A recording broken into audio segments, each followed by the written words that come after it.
네, 2차 시에서는 앞에서 수소곤충이 주로 어느 곳에 살고 있고 이런 걸 설명했는데 이제 어떤 수소곤충이 있는지 수소곤충 소개에 대해서 이야기하겠습니다.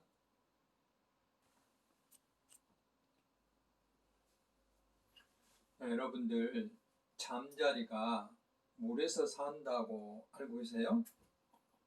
잠자리는 우리가 이렇게 보면 주로 이제 날아다니는 잠자리만 봤죠.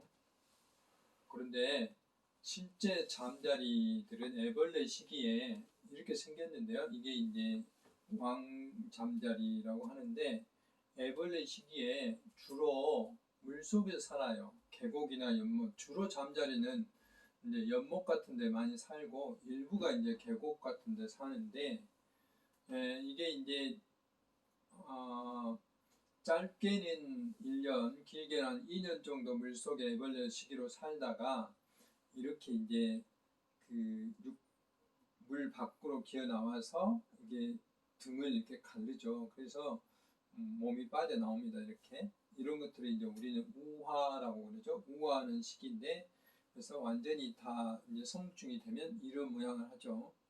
그 다음에 이제 빠져나온 다음에 여기에다가 자기 체액을 온갖 압력을 이용해서 다 날면 날개가 쫙 펴져요. 펴지면 이게 좀 기다리면 이제 날아다닐 수 있겠죠. 이렇게 원래 잠자리는 물속에서 대부분 생활을 해요.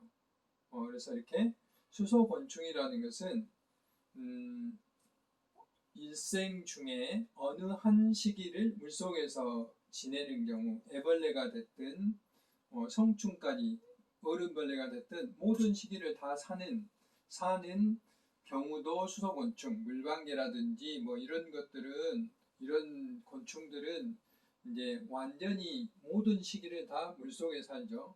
그렇지만 앞에서 설명드렸던 강도래나 이런 하루살이나 또는 여기 있는 잠자리 같은 경우는 주로 이제 애벌레 시기, 알하고 애벌레 시기를 물속에 살고 그 다음에 이제 번데기 시기도 물에서 사는 게 꽤 있어요. 그리고 요것들은 이제 번데기 시기가 없기 때문에 바로 이제 이렇게 성충이 되는 것이죠.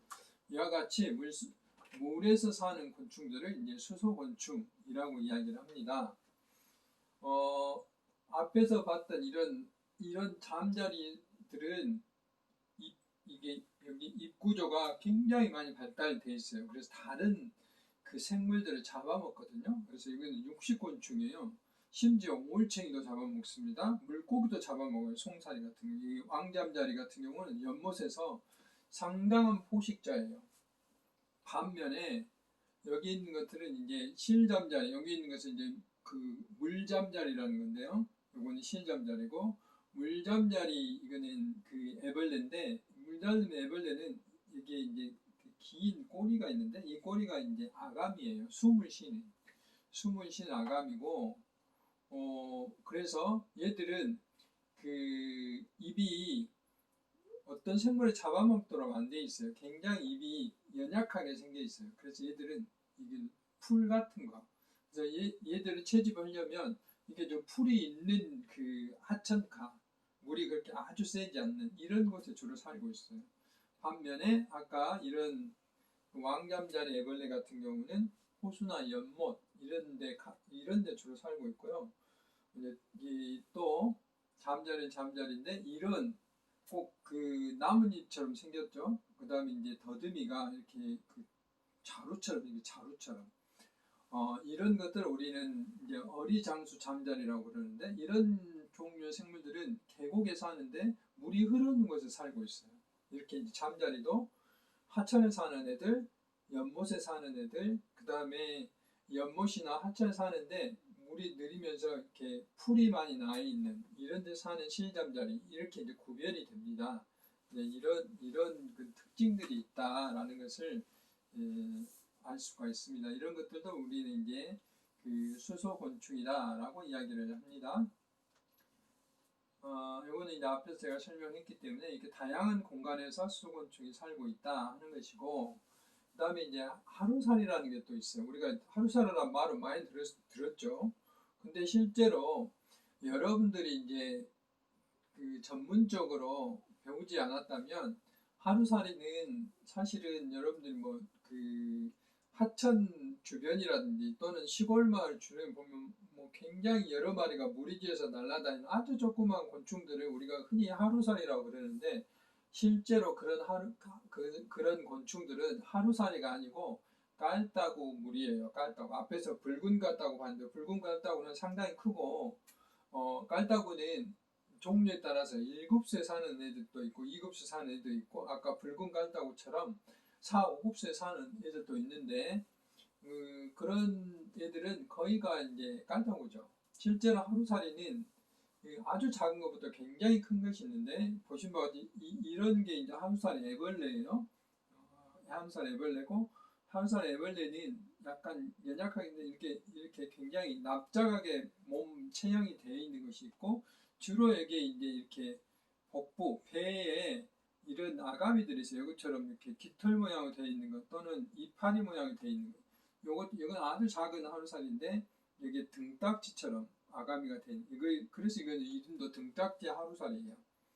이게 성충이 되면 모양은 그대로 있어요. 보시면 모양은 그대로 있는데 날개만 나오는 거죠. 여기에 이제 요것이 날개 싹이에요. 이렇게 이것들이 이제 커서 이렇게 날개가 나오는 거죠. 아까 잠자리처럼 요것 잠자리나 하루살이는 불완전 변태를 해요. 완전 변태를 하지 않기 때문에 번데기 시기가 없죠. 그래서 메뚜기처럼 애벌레나 성충이 거의 비슷한데 날개가 있고 없고 차이죠. 그래서 하루살이하고 아까 깔따구하고는 얼마나 차이가 있냐면 하루살이는 우리가 수소곤충의 종을 진화 순서로 보면 거의 맨 처음에가 있어요. 근데 파리류는 맨 아래가 있어요. 그만큼 진화가 됐다는 거죠. 뭔가 큰 차이가 뭐냐? 얘들은 번데기 시기가 없어요. 근데 파리는 번데기 시기가 있는 거죠. 번데기 시기가 있고 없고 어떤 의미가 있을까요? 서식 장소가 다르고 먹이가 달라지고 이래서 굉장히 진화된 거죠. 그러니까 생존 방식이 다른 거죠. 그래서 좀 더 진화된 생물이라고 말할 수 있어요. 번데기 시기를 거친다는 것은. 그게 이제 완전 변태라고. 그래서 파리류라는 구더기가 파리잖아요. 근데 날아다니는 파리, 중간에 번데기, 완전히 다른 생물로 바뀌는 거죠. 근데 얘들은 비슷하잖아요. 이제 그런 차이예요. 근데 하루살이는 정말 하루만 살까요? 근데 많은 수소곤충들은 물속에서는 하루살이는 6개월에서 2년까지 사는 거 있어요. 대개 1년 정도 살아요. 물속에서. 그런데 물 밖으로 나오면 얘들을 하는 것은 번식을 위한 교미활동밖에 안 해요. 자선 번식을 위해서. 그래서 실제로는 하루 정도만큼 짧은 성충 생활을 한다. 그 이야기죠. 실제는 어떤 종류들은 뭐 일주일 가까이 살기도 하고 그래요. 거의 먹질 않아요. 이게 성충이 되게 되면. 그렇기 때문에 그러죠.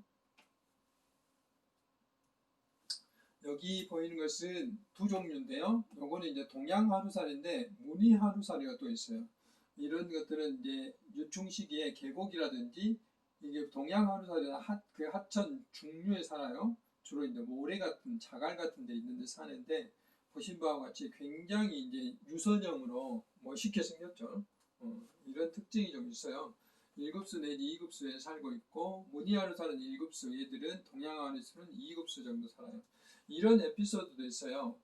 이제 한 10여 년 전에 담양 대나무 축제가 처음 시작됐을 때 거기가 담양천인데요.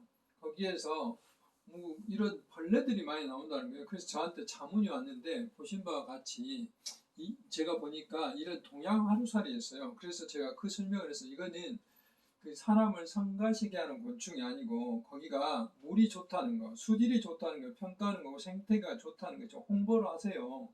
이거는 사람한테 해를 끼치는 곤충이 아닙니다라고 제가 설명한 바가 있는데 이와 같이 이제 수소곤충을 알았으면 오히려 이 하천의 건강성을 홍보할 수 있는 계기가 되는 것이죠. 바로 이제 그게 바로 여기에 있는 이제 이런 동양 하루살이였던 것입니다.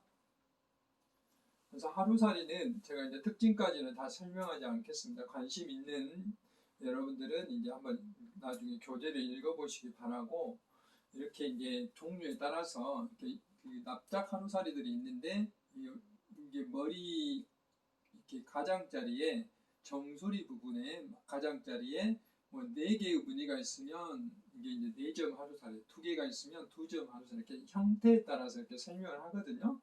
또는 이렇게 부채 모양으로 이게 이게 아감이에요. 이게 여기 아까 아가미가 하루살이 이렇게 돼 있다. 다 이렇게 돼 있어요. 부채 모양으로 아가미가 돼 있다 해서 부채 하루살이 뭐 이렇게 하기도 하고요. 뭐 호랑 무늬 비슷하게 생겼다. 애호랑 하루살이라고 하는데, 보면 이게 시커먼 날개가 보이는데 이거는 곧 이제 성충이 된다는 뜻이에요. 이게 날개가 이렇게 시커멓게 변했다는 것은 그만큼 모든 곤충들은 탈피를 하죠. 탈피. 이게 부피 성장을 못하니까 한번 껍질을 벗고 또 허물을 벗고 허물을 벗는데, 이 허물을 벗을 때마다 몸이 부피가 커지는 것이죠. 그것을 1령, 2령, 3령, 4령 이렇게 한다는데, 대개 이제 그 붉은 깔다고 했던 한 4령 유충 이렇게 거치는데, 하루살이도 보통 4령에서 5령, 6령 이렇게 거치는 한 6번 탈피를 한다는 이야기죠. 자, 강도래라고 있어. 앞에서 제가 잠깐 스톤프라이라고 설명을 했는데, 이렇게 생겼어요. 성충이. 보세요.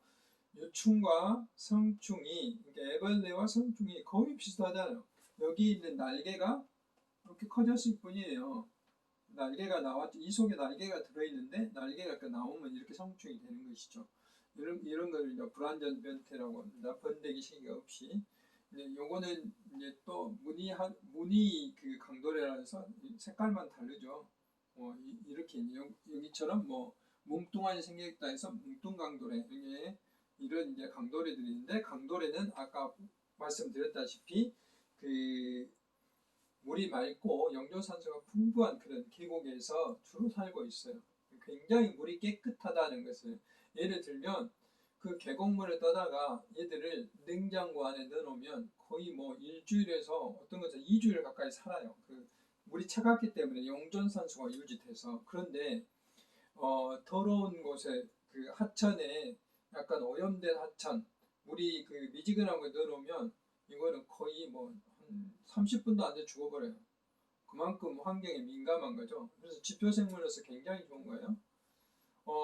또 이제 강도래가 그 크기가 이게 손톱 길이 정도 돼요. 또 더 큰 것도 있어요. 우리 손톱에 아니 손가락 그 2마디 정도 큰 크기도 있어요. 그래서 미국이나 이런 데서는 그 낚시 미끼로서 굉장히 많이 활용이 되고 있기도 해요. 심지어 어떤 나라에서는 강도래를 그 먹는 통조림으로 이용하기도 해요. 이와 같이 이제 그 날개가 이렇게 크기가 훨씬 작고, 날개가 이제 여기처럼 특별한 어떤 특징이 없다 해서 민강도래라는 특징을 가지고 있는 거고, 이렇게 어떤 젤리층에 쌓여 있어서 마치 굉장히 지저분한 것처럼 보여요. 그냥 하천 저 계곡에서 잡아보면 얘는 생물인지 생물이 아니고 분간하는 게 어려워요. 이렇게 이제 자기를 그 은폐하는 그런 곤충도 있어요. 이런 거 이제 총체의 강도래라고 하는데요. 뭐 이런 특징, 성충이 되면 이런 모양이에요. 그 다음에 이거는 이제 굉장히 큰 강도래예요. 우리 거의 손가락만 해요. 제일 큰 강도래죠. 강도래들은 굉장히 다양한 종류죠. 그 애벌레는 이렇게 생겼거든요. 이 강도래는 이게 주로 우리나라에 많이 살고 시베리아에 살고 일본에는 살지 않아요. 이런 강도. 그래서 여러 종류 강도래 있는데, 이거는 제가 발견을 해가지고 그 학회에 보고를 했어요. 한국 강도래로. 그래서 제가 이제 새로운 종으로 기록을 한 종이죠. 그래서 저하고 상당히 인연이 많은 그런 강도래입니다. 그 무등산의 용추계곡, 그 산장계곡이라고 그러죠. 그 상당히 상류 쪽에, 또는 병풍산 계곡, 그 다음에 광양에 있는 그 백운산 계곡, 이렇게 상당히 깊은 산 속에 살고 있어요. 이런 곤충들은.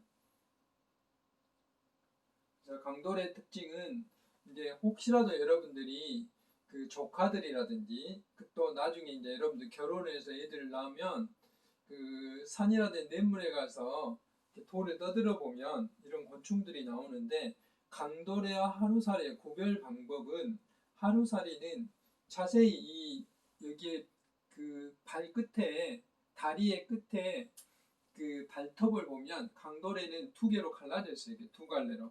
근데 하루살이는 발톱이 하나로 되어 있어요. 그 차이가 있어요. 그리고 강도래는 여기 보시면 이렇게 그 더듬이가 굉장히 길어요. 꼬리처럼 더듬이도 길고, 그 다음에 그 이게 앞가슴, 가운데 가슴, 뒷가슴이 뚜렷이 구별이 돼요. 이런 특징이 있어요. 강도래는. 근데 반면에 하루살이는 보신 바와 같이 그 여기에 발톱이 하나로 되어 있어요. 발톱이. 그 다음에 강도래와 틀리 이게 배 복부의 좌우로 거의 대부분 이렇게 아가미를 가지고 있어요. 그리고 가슴하고 배하고 구별은 되는데 아주 또렷하면 강도래보다 훨씬 더 연약해 보여요. 이게 초식이고 강도래, 아까 그런 진강도래 같은 경우는 육식이기 때문에 그런 차이가 좀 있어요. 그래서 이제 강도래 중에 우리나라에서 제일 많이 살고 있는 강도래가 진강도래인데, 이 꼬리 끝에 보면 이렇게 이제 이게 털처럼 만치 총체처럼 달려있는 게 있는데, 이게 이제 아가미예요. 꼬리 끝에 아가미가 달린 특징이 있어요. 그 외에 강도래들은 이 가슴과 다리 사이에 한 쌍, 두 쌍, 세 쌍 이렇게 그 아가미가 또 달려있어요. 그런 숲처럼 이렇게 꼬리에 아가미가 달리는 특징인 진강도래고, 그다음 또 한 가지는 강도래는 이렇게 그 아가미가 이렇게 사이에 이렇게 솔 숲처럼 되어 있다 하는 것이고, 그 다음에 이제 그 하루살이의 경우에는 아까 그런 아가미의 특징이 있고, 이게 꼬리가 하루살이는 꼬리가 몇 개도 안 하고 하는 게 어려워요. 꼬리가 이렇게 두 개로 되어 있는 거, 그다음 세 개로. 대부분 하루살은 꼬리가 이렇게 세 개인데 이게 두 개로 되어 있는 것도 있어요. 근데 강도래는 전부 다 꼬리가 두 개거든요. 이런 좀 특징이 있습니다. 그래서 제일로 구별이 쉬운 것은 발톱이 하나로 되어 있냐 두 개로 갈라졌냐, 이에 따라서 하나로 되어 있으면 하루살이, 두 개로 되어 있으면 강도래, 이렇게 차이가 좀 있습니다. 그 다음에 잠자리인데요. 잠자리인데 이렇게 잠자리하고 좀 모양이 다르죠. 아까 강도래하고 비슷하게 생겼죠. 이렇게. 이것들은 이제 뱀 잠자리라고 그래요. 그래서 잠자리 과가 아니에요. 잠자리 목이 아니고 뱀 잠자리 목이 따로 있어요. 애벌레도 완전히 다르죠. 이렇게. 애벌레도 다르게 생겼고, 굉장히 좀, 이거는 육식으로 우리 손가락만 하는데 약간 이제 뭐 처음 접하면 좀 무서워요.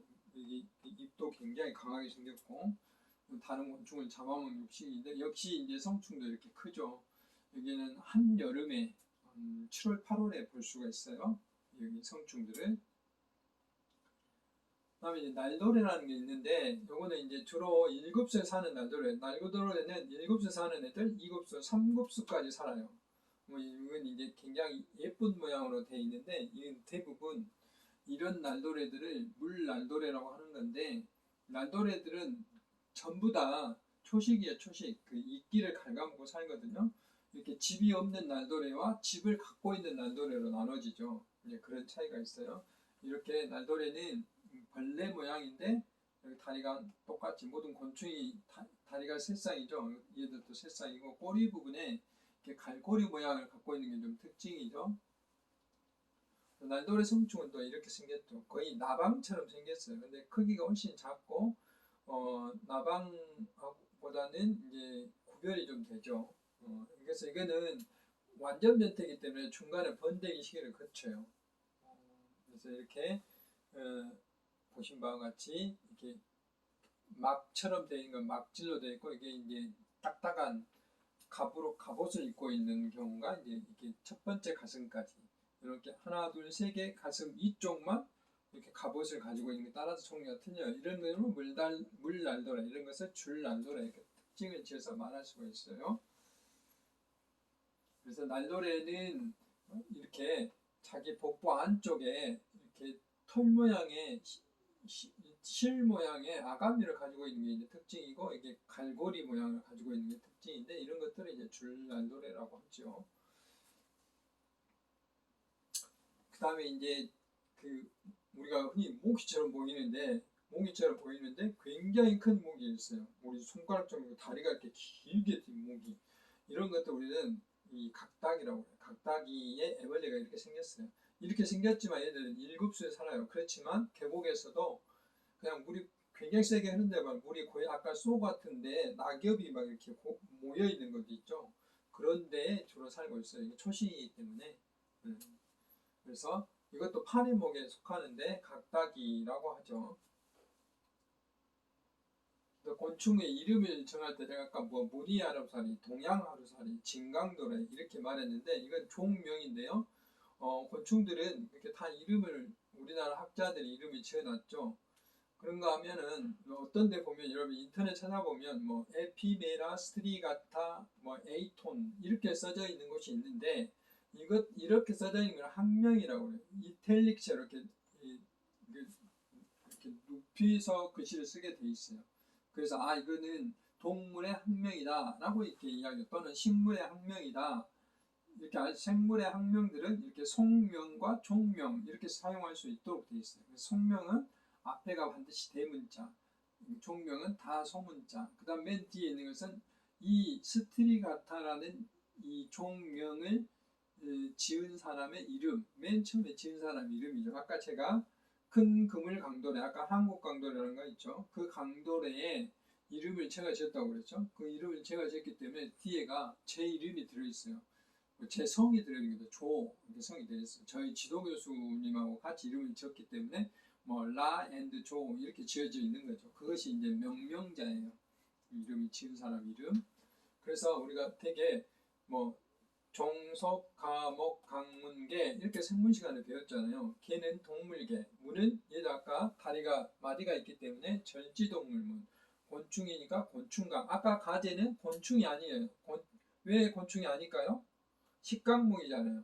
그러니까 5쌍의 다리를 가지고 있기 때문에 얘들은 3쌍의 다리만 가지고 있잖아요. 또 가재는 날개가 없잖아요. 이거는 하루살이는 날개가 이 속에 들어있어요. 나중에 날개가 나오는 거죠. 이런 차이가 있어요. 그래서 아까 가재 같은 경우는 갑각강, 갑옷을 입고 있다는 해서 갑각강, 곤충은 곤충강 여기서부터 나눠지는 거죠. 여기까지는 가재도 똑같은데 그 다음에 이제 하루살이목, 아까 깔다고는 뭐라 했죠? 파리목 이렇게 표시를 하는 거죠. 날도래목, 강도래목 이렇게 나눠지는 거죠. 목이 나눠지는 거죠. 하루살이도 과가 하루살이과, 뭐 꼬마 하루살이과. 아까 하루살이과는 무늬 하루살이. 여기는 요거는 무늬 하루살이는 하루살이과예요. 그렇지만 아까 조그만 꼬마 하루살이과는 꼬마 하루살이과예요. 또 그 부채 하루살이 납작한 애들은 또 납작 하루살이과. 이렇게 과가 이제 달라지는 거죠. 이렇게 이제 곤충을 이런 체계에 따라서 종속 과목 강문계 체계에 따라서 쓰는 것을 곤충을 분류한다고 해요. 분류라는 것은 진화의 순서에 따라서 무리를 이렇게 만드는 거죠. 이런 것들을 분류라고 하는 거고 이 곤충이 무엇인가를 알아맞히는 거. 이게 스테리가타는 아니에요. 이건 다른 종류예요. 이 스테리가타 이름을 알아맞힐 때는 그런 것들은 동경 이름을 알아맞힌다 이렇게 표현을 합니다. 다만 여기서는 곤충인 포함해 생물의 학명은 이런 방법으로 사용한다 하는 정도만 참고로 아시면 되겠습니다. 그러면 이런 곤충들을 우리가 눈으로 보고 일일이 이렇게 무슨 종인가 도감을 찾기는 쉽지 않아요. 근데 이것을 찾아가는 방법들이 있어요. 그런 방법들을 우리는 검색키, 검색표라고 그래요. 검색표는 이제 그 복잡하게 말로 써져 있는 것도 있어요. 근데 여러분들은 교양 과목이기 때문에 제가 거기까지 설명 안 하는데 요거는 이제 제가 그 애국애치 어떤 검색 방법을 어린이용으로 만든 거예요. 그래서 요것은 이렇게 그림으로 찾아갈 수 있도록 쉽게 만들어낸 검색 지도죠. 검색 지도. 뭐 예를 들면은 뭐 담수 생물의 이름 찾기 스타트 히어 여기서 시작을 하는 거죠. 여기 시작을 해서 여기 보면 뭐 통이나 껍데기 안에서 사나요? 예스 가면은 뭐가 되죠? 이렇게 뭐 저기 그 조개류가 되죠. 근데 아닙니다 하고 가면 다리가 있나요? 예, 다리가 있죠. 곤충 쫙 가보면 뭐 아래에 보이는 것처럼 다리에 관절이 있나요? 아까 절지동물을 물어본 거잖아요. 다리가 있으니까 이쪽 예스로 가는 거죠. 여기에 뭐 저기 쌍으로 이루어진 6개 이상의 다리가 있나요? 곤충인가 물어보는 거잖아요. 예스 이렇게 가는 거죠. 또는 아니요 이렇게 가는 거죠. 아니요는 6개 이상이니까 여기는 딱 6개니까 이리 가는 거죠. 여기 약간 이제 표현 차이가 있는데 이리 가서 쭉 가면 여기에 이제 뭐 잠자리도 나오고 이렇게 하루살이도 나오고 또 잠자리도 나오고 이렇게 나오는 거죠. 곤충류들이. 또 이쪽으로 가면 아까 식강목도 여기 가면 뭐 가재도 나오고 엽새우도 나오고 이렇게 차이가 나는 거죠. 이렇게 이제 이 그림에 따라서 설명에 따라서 쭉 찾아가면 무슨 생물인가를 알려주는 거예요. 이게 이제 목 단위를 알 수 있어요. 이런 것들을 우리는 검색표라고 합니다.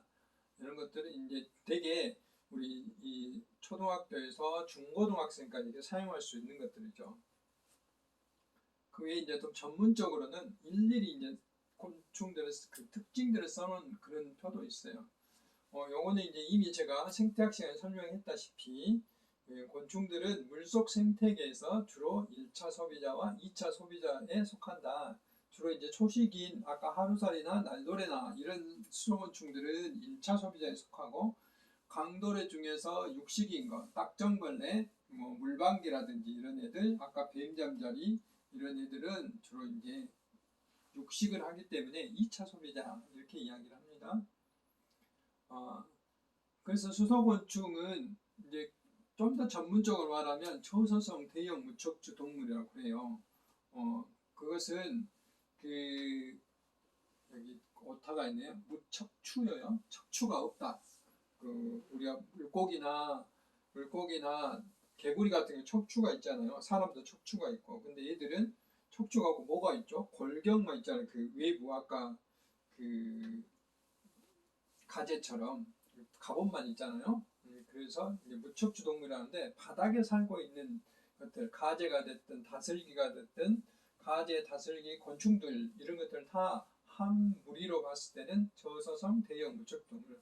어디에서 살고 있냐에 따라서 그렇게 정합니다. 그래서 수소곤충, 담수페류가 다슬기, 그 다음에 갑각류, 엽새우나 진거미새우, 가재 이런 것들을 이제 다 한꺼번에 총칭할 때는 저서성 대형 무척동물 이렇게 말을 할 수가 있습니다. 그래서 물고기, 저서성 대형 무척동물 이런 것들은 우리가 어떤 그 아파트를 짓는다든지 또는 공장을 짓는다든지 어떤 관광단지를 개발한다든지 했을 때 모두 다 의무적으로 이런 생물들을 조사할 수 있도록 되어 있습니다. 그때 사용하는 용어가 저서성 대형 무척동물이라고 합니다. 거기서는 수소곤충이란 말을 사용하지 않고요. 그래서 이제 수소곤충은 앞에서 제가 말했지만 어떤 시기든지 그 물속에서 한 시기를 보내는 게 수소곤충이었는데 대부분 유충 시기를 물속에서 보낸다고 했죠. 그리고 수소곤충이 우리가 이제 쉽게 구별할 수 있는 것은 눈으로 볼 수 있기 때문에 플랑크톤이나 미생물들 눈을 잘 안 보이잖아요. 근데 얘들 눈으로 다 구별이 가능해요. 그 다음에 이동이 적어. 얘가 기어 다녀봤자 뭐 많이 가봐야 뭐 1, 2m, 뭐 길게 가봐야 10m. 그 이동 범위가 적기 때문에 지표생물로서 굉장히 좋죠. 그래서 생태 건강성이라든지 이렇게 지표생물로서 이용이 가능하다 하는 그런 차이가 있고요. 뭐 생물의 종류의 곤충이 대부분이에요.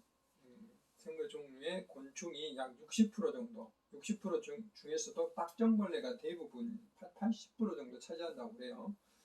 그 중에 이제 수소곤충은 그 물속에 살고 있는 저서성 대형, 바닥에 살고 있는 생물 중에 무척추 동물 중에 수소곤충이 약 95%예요. 가재나 이런 애들이 나머지 이제 5%밖에 안 돼요.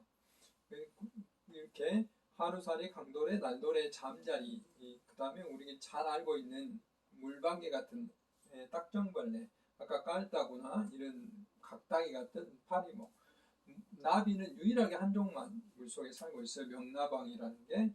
그 외에 이제 곤충이 아닌 것들은 갑각류의 아까 뭐라 그랬죠? 가재 같은 것들, 엽새우, 연체동물 다슬기, 그 다음에 뭐 저기 플라나리아나 뭐 이런 것들 편형동물이라고 하는데 이런 데 플라나리아도 물속에 살고 있기 때문에 그렇게 환영동물은 실지렁이나 뭐 이런 걸 말합니다.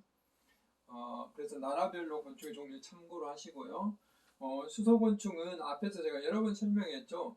그 물속에 어느 일부분을 물속에 생활하는 거 대부분 요충 시기를 그 물속에 보내는데 겨울에 되게 유충 단계로 물에서 얼어 죽지 않고 되게 그 아주 차가운 물에서도 얘들 다 견디고 살아요. 보통 6개월에서 1년, 2년 살고 있어요. 그다음에 되게 봄에 성충으로 우아하고 일부는 이제 잠자리는 애들은 여름철에 성충으로 이렇게 되죠. 모기같이 여름 한철에 짧게 이렇게 사는 애들도 있고요. 그다음에 이제 마지막으로 이제 얘들이 살아가기 위해서 물속에 적응하고 있는 것을 잠깐 설명을 드리겠습니다. 앞에서 제가 여러 번 설명했던 건데 하루살이 중에 납작 하루살이들은 이렇게 납작안이 돼 있어요. 유속이 물의 흐름이 굉장히 센 곳에서 살 수 있도록 돼 있고 호흡을 할 수 있도록 이렇게 아가미가 돼 있는 그런 특징이 돼 있죠. 그 다음에 요거는 물삿갓벌레인데 마치 삿갓처럼 생겼지만 돌에 딱 부딪혀 있기 때문에 물의 흐름에 떠날라가지 않도록 돼 있고 이렇게 흙반들이 돼 있어서 딱 붙게 돼 있어요. 또 뒤집어 보면 이런 아가미들이 들어 있어서 호흡을 할 수 있도록 돼 있는 흡착반이 있는 것이 있고 또 아까 그 강도래나 날도래처럼 다리 끝에 발 끝에 이렇게 그 갈고리 모양의 그 발톱을 가지고 있는 것들이 있어요. 이게 날도래고 이게 강도래죠. 그래서 물의 흐름에 적응할 수 있는 것들이 있고 또는 여기에 이제 그 부착 때 돌에 딱 이렇게 붙어 있는 부착하는 곳이 있어요. 그래서 이렇게 딱 붙어 있어서 물이 굉장히 센 곳에 붙어 있다가 여기에서 이제 아감이라는 게 있거든요. 그래가지고 여기에 먹이를 걸려서 이렇게 먹는 거죠. 이런 것들을 우리가 먹팔이라고 하는 것인데 그 다음에 이렇게 날도래의 대부분들은 아까 이제 집이 없는 것도 있었지만 집이 있는 건 집을 가지고 있어요. 그래서 적응하고 있는 것들이 있고 또 잠자리 같은 경우는 아까 이제 식물 속이라든지 이끼 속에 살고 있는 것들이 있고요. 잠자리의 특징은 여기에 그 아가미가 우리 사람의 맨 그 마지막 그 장을 그 직장이라고 그러잖아요. 여기에 직장에가 아가미가 있어요. 직장새로 여기에 공기를 딱 넣은 다음에 공기를 탁 내뱉으면 로켓처럼 잠자리가 앞으로 슝 나가요. 그걸 볼 수가 있거든요. 그 하루살이는 여러분 나중에 혹시 관찰할 기회가 있으면 그 아가미를 복부 아가미를 막 흔들면서 호흡을 하고 강도래는 푸시업을 해요. 푸시업을 해요. 왜냐하면 아가미가 그 다리 사이에 있기 때문에 푸시업을 하고 잠자리에 여기다 공기를 넣다가 슝 하면서 앞으로 나가는 그런 좀 차이가 좀 있어요. 그래서 이렇게 하루살이의 그 아가미 모양이고 또 다른 하루살이의 아가미 모양이고요. 이렇게 잠자리 아까 직장새 나오네요. 공기를 넣어서 슝 하면 앞으로 푹 나가는 그런 장면이고 또 공기 중에 산소를 이렇게 바깥으로 나와서 이용하고 있는 송장 헤엄치개도 있고요. 모기 이 애벌레 유충인 장구벌레는 꼬리 쪽에 그 호흡관이 있어서 공기를 위에서 빨아들이는 거죠. 그래서 목이 굉장히 더러운 곳에서 살 수 있어요. 이런 그 산소를 이용하기 때문에 이제 마지막으로 수소곤충을 이용해서 아까 환경을 평가한다고 그랬죠. 장점은 제가 아까 여러 번 설명을 했지만 그 서식 범위가 좁은 곳에서 살고 있기 때문에 얘들은 그 환경을 대변할 수 있다고 그랬죠. 어떤 환경의 특징들을 또는 수질의 오염 상태들을 대변할 수 있기 때문에 그런 장점들이 있어요. 반면에 이제 이화학적인 수질, 그 기계로 측정하는 것에 비해서는 얘들은 그 약간 정확하게 어떤 농도를 평가했다든지 그런 좀 차이는 없다고 보죠. 그 다음에 이제 문제는 계절별로 좀 차이가 있다든지 또는 예를 들어서 수질 오염이 아니고 이번에 홍수처럼 물의 흐름에서 휩쓸려 날아가는데 이것도 잘못하면 오염으로 평가를 할 수 있다. 그래서 그것은 조금 보완할 수 있는 전문적인 지식이 필요하다 하는 것이죠.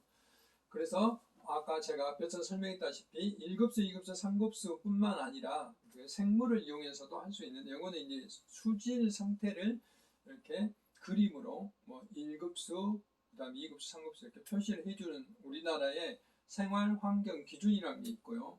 물에 대한 거.